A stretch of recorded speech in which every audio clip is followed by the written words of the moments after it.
2024 में जब इन्होंने जनवरी के आखिरी हफ्ते में गौहर को बनाया तो इसमें दो राय नहीं थी कि ये गौहर जो है, उन्होंने तहरीक इंसाफ वाले लोग उससे उनके वाकिफ नहीं थे कि ये उन्होंने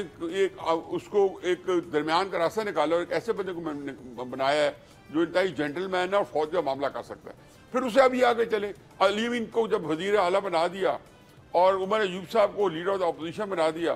तो फिर तो बिल्कुल एक बात सेटल थी कि जो टीम तहरीक इंसाफ की क्यादत जो थी वो सारी की सारी एस्टेब्लिशमेंट के साथ एक मुफाहमती एक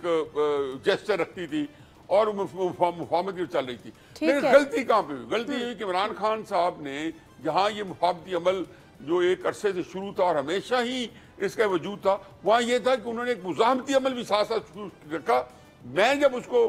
थोड़ा सा देखता हूँ कि ये उसकी वजह जो अपने मेरे जेहन में आती थी हमेशा, इमरान खान साहब को मैं जानता हूँ कि जी वो मुज़ाहमती अमल इसलिए रखना चाहते थे कि प्रेशर है और शायद मुझे कोई ज़्यादा कंसेशन मिल जाए, सोशल मीडिया का प्रेशर, अपनी बहनों का, जो लोग बड़े जेन्युइन सिंसियर थे उनको तो उन्होंने मुज़ाहमती दे दिया बयानिया, और जो लोग आसूदाल थे, जिनके पास रुतबे थे, ओहदे थे और जो क़यादत थी, उनको उन्होंने मुफाहमती दे दिया कि सब वो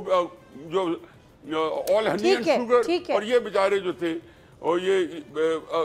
एक स्ट्रगल वाली कैफियत में थे। तो अब इमरान खान साहब अभी भी मेरा ख्याल है उनकी जो मुफाहमती अमल है वो एक चल रहा होगा। लेकिन एक आखिरी फिक्रा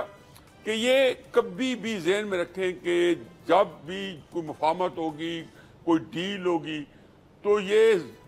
तारीख शायद है पाकिस्तान की के साथ वाले बंदे को भी कानो कान खबर नहीं होगी कि इमरान खान साहब डील हुई, जब तक उसकी अनाउंसमेंट नहीं हो जाएगी। आप लोगों को ऐसी सरप्राइज मिलेगी। सब्सक्राइब करें और बेल दबाएं ताकि कोई खबर रह न जाए।